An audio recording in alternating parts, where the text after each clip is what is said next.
Halo Tech Season, jumpa lagi bersama saya di dalam acara Bijak Bicara Pajak. Jumpa lagi dengan Om Mai di sini. Iya, sehat-sehat ya. Siang ini kita akan berbincang-bincang dengan seperti biasa senior saya, maestro ahli pajak, yaitu Bapak Zainal Bahri. Ya. Apa kabar Pak Zainal? Baik Pak, Alhamdulillah sehat. Ya, Iya, sehat mudah-mudahan terus Pak kita ya. sehat semua. Iya Pak, Iya. siap. Tech Season, hari ini kita akan bicara yang kita coba kupas hal-hal yang lebih mendasar tentang pajak. Ya.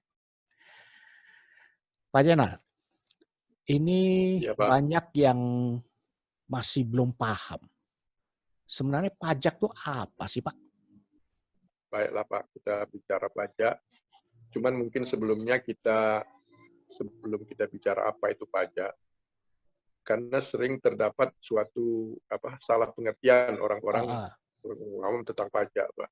Oke. Banyak orang yang sulit membedakan atau tidak bisa membedakan antara pajak dengan upeti Pak. Oh, ya. Jadi seringlah timbul selalu konotasi negatif tentang pajak.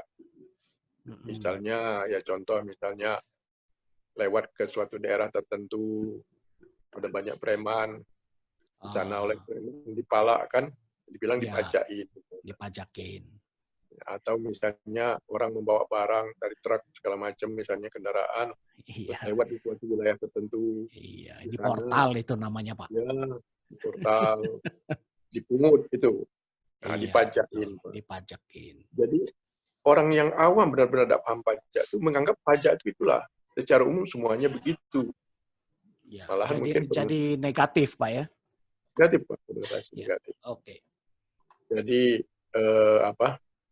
ya mungkin pernah dengar juga ada ceramah misalnya itu pegawai pajak itu tidak akan masuk, maaf, tidak akan masuk surga itu. Pegawai pajak Semua kan? masuk neraka. Iya. Iya, iya betul. Apakah benar? Iya. Mungkin ini hal yang perlu patut kita pahami. Iya. Seakan-akan pajak itu benar-benar sesuatu yang sangat membuat masyarakat tidak nyaman dan tidak masyarakat terzolimi. Ya, betul. Tapi kita perlu tahu pajak itu punya apa, Pak. Mungkin sini kita patut melihat dahulu sebetulnya pajak itu sejarahnya, timbulnya pajak itu seperti apa.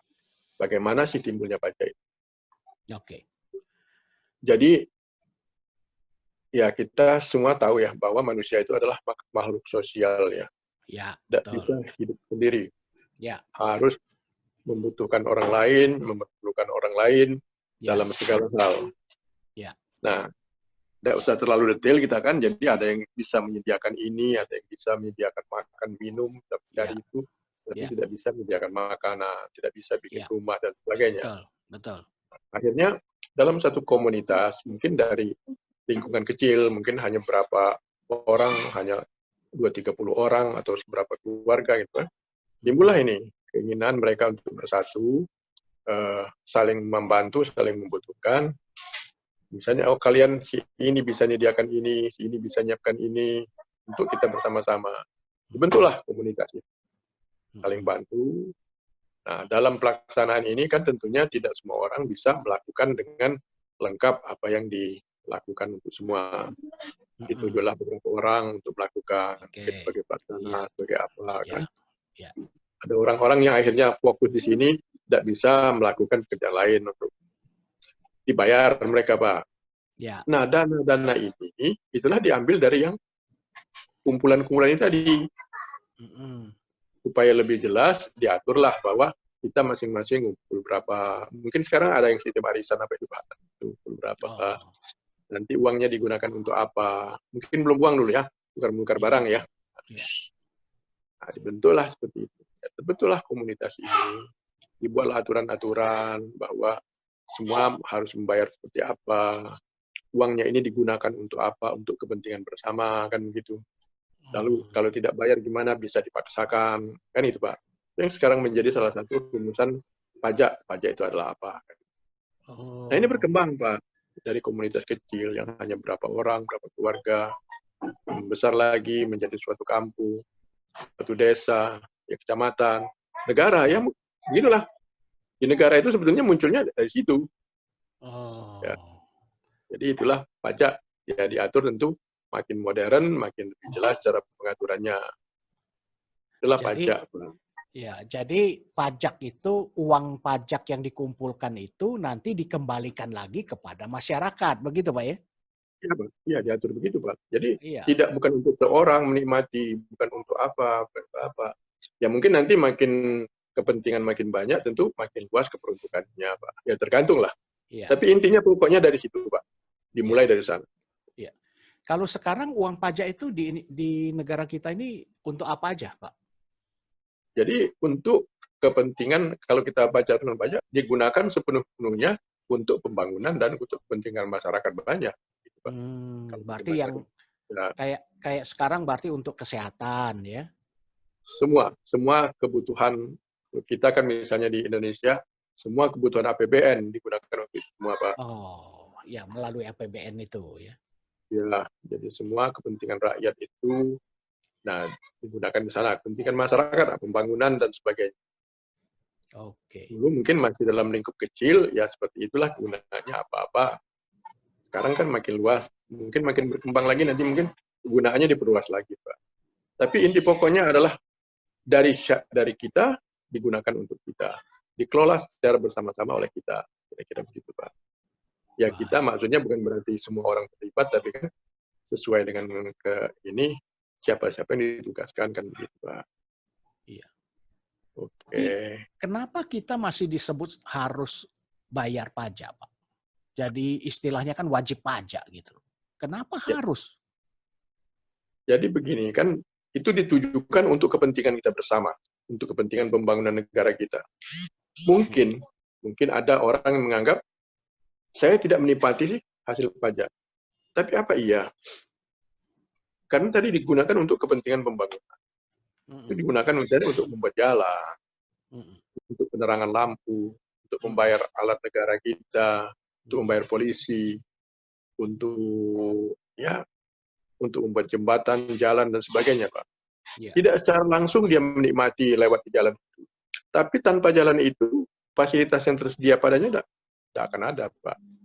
Karena itu dianggaplah bahwa semua itu orang itu menikmati, akan menikmati baik langsung maupun tidak langsung. Tanpa jalan yang bagus, kita tidak akan dapat menikmati kemudahan-kemudahan.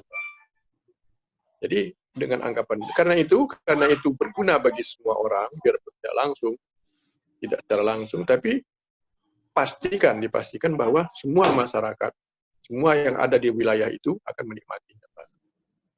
Jadi diwajibkan karena semua pasti menikmati. Oke. Ya.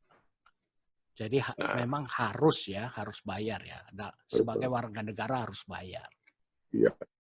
Jadi mungkin kita kembali dengan cerita awalnya tadi, Pak, bahwa siapapun yang ikut dalam komunitas itu dipastikan dia akan menikmati biarpun tidak secara langsung. Ada yang menikmati kemudahan memperoleh pakaian. Dia punya tanaman makanan segala macam. Tapi untuk memperoleh pakaian, untuk membangun rumah, dia tidak bisa. Dipastikan dia akan suatu saat dia akan membutuhkan.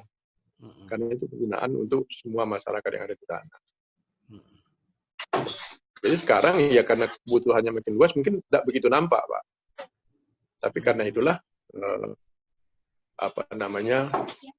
kita menikmatin, kita langsung atau tidak langsung pasti menikmati. Pasti. Iya. Ya. Ya, taxation jadi harus bayar pajak ya. Karena pajak yang kita bayar itu akan memutar roda pemerintahan, roda ekonomi kita yang nantinya juga akan berdampak kepada kita juga, baik langsung maupun tidak langsung. Begitu Pak ya? Iya Pak. Oke. Jadi kan seperti tadi kan ada negara tidak bayar pajak katanya kan, tidak mewajibkan. Ya jadi sumber penerimaan negara, sumber membiayai masyarakat itu kan bermacam-macam. Ada dari sumber daya alamnya terpenuhi dari itu. Jadi pajak itu hanya sekadar pelengkap. Tapi ya bagaimanapun, sepertinya itulah apa namanya kegunaan pajak itu, Pak. Iya. Memang sebagian besar negara sepertinya memang membutuhkan pajak. Rasanya Nah, sekarang kalau itu kita coba lihat, hampir semua, Pak, hampir semua negara. Iya. Rasanya semua negara sekarang. Semua negara hidup dari pajak. Iya. Iya, Pak. Ya, kalau misalnya dari sumber alam, kadang-kadang penguasaan sumber alam itu ya, misalnya seperti di Indonesia saja, kalau mengandalkan sumber alam, mungkin ada daerah yang tidak ada apa, sumber alamnya tidak ada. Tapi dan ada daerah yang sangat kaya. Ya. Nah, tentunya nanti akan muncul bahwa ini tidak boleh orang lain menikmatinya, cukup daerah kami saja, Pak. Ya, tentu aturan-aturan yang harus jelas ya. Oke, kita lanjut dulu Pak ya ke yang lain. Kita coba lihat upeti. Tadi saya banding-bandingkan upeti, Pak. Ya. Jadi suatu komunitas itu bisa saja terbentuk dari orang-orang yang apa sama-sama membutuhkan, sama-sama punya kekuasaan yang sama kan. Tapi ada suatu komunitas tertentu, Pak. Jadi misalnya ada suatu daerah ini dahulunya mungkin tidak aman ini. Ada satu pihak, ada suatu kelompok yang dia bisa mengamankan daerah itu. Tanpa dia, daerah itu akan kacau, Pak, tidak aman. Nah, orang-orang ini mereka berkuasa di sana. Kamilah yang mengamankan daerah ini. Ya. Dia merasa dia yang menguasai situ, Pak. Nah, siapa yang ingin menikmati keamanan yang kami selenggarakan, bayar kami dong. Ya, untuk menikmati semua itu harus bayar kepada mereka. Nah, sini karena mereka yang punya kuasa, mungkin di masyarakat umum sama saja pembayarannya dilakukan apakah yang membayar pajak atau membayar ini, Pak. Tapi kegunaan, manfaat uang yang terkumpul itu tidak diatur, Pak. Mereka yang punya, mau digunakan untuk mereka silakan. Orang lain kan Anda berkepentingan dengan kami. Kalau enggak ya sudah, jangan menikmati keamanan dari kami. Nah, itu yang tidak diatur kegunaannya untuk siapa, Pak. Dia bisa berbuat sekendaknya saja. Atau orang punya wilayah tertentu, Pak. Mungkin suatu kelompok membuka suatu wilayah, atau beberapa orang dia membuka wilayah, akhirnya dia merasa memiliki wilayah itu, Pak. Ini punya saya, di daerah ini. Ada orang yang melihat itu daerah subur, kepengen tinggal sana, Pak. Boleh kalian tinggal di sini, tapi ada syarat. Kalian sewa, kalian apa, dan sebagainya. Uangnya untuk kami. Silakan mencari. Tapi bayar kami. Bayar sewa, apapun namanya kan, Pak. Nah, inilah yang namanya upeti, Pak. Mungkin pengumpulannya dan itu. Dan dia menentukan semena-mena dia sendiri. Tidak perlu kompromi dengan siapapun. Mereka yang berkuasa.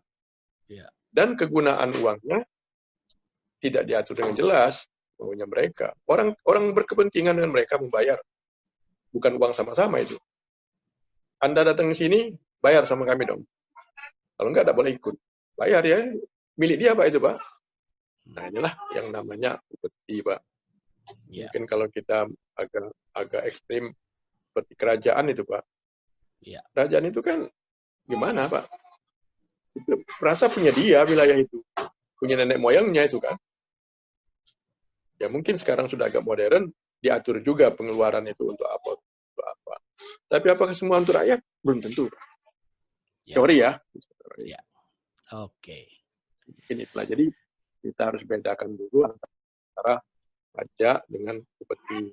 Jadi pajak itu adalah dibuat oleh kita, kalau kita balikkan di Indonesia, yang mengatur tentang pajak itu DPR, pajak mana boleh dipungut itu Pak DPR, seperti apa, kegunaannya dikaji dulu, dan undang-undang yang sudah tentukan bahwa setiap pajak itu dipungut harus berdasar undang-undang. Ada undang-undang dasar kita sudah disebut Pak, pasal 23 kan. Ini tidak bisa bikin-bikin aturan saja. DPR ya berarti sama kita kan Pak. Teorinya kan gitu. Yang duduk DPR itu adalah kita, wakil-wakil kita kan. Jadi yang mereka sampaikan itu adalah suara kita sebetulnya. Ya soal praktek itu lain cerita lah Pak ya. Tapi kan kita bicara teorinya seperti itu. Baik. Oke, Taxtizen, itulah tentang pajak. Oke, Taxtizen, terima kasih sudah menonton. Jumpa lagi di video kami berikutnya. Salam bijak.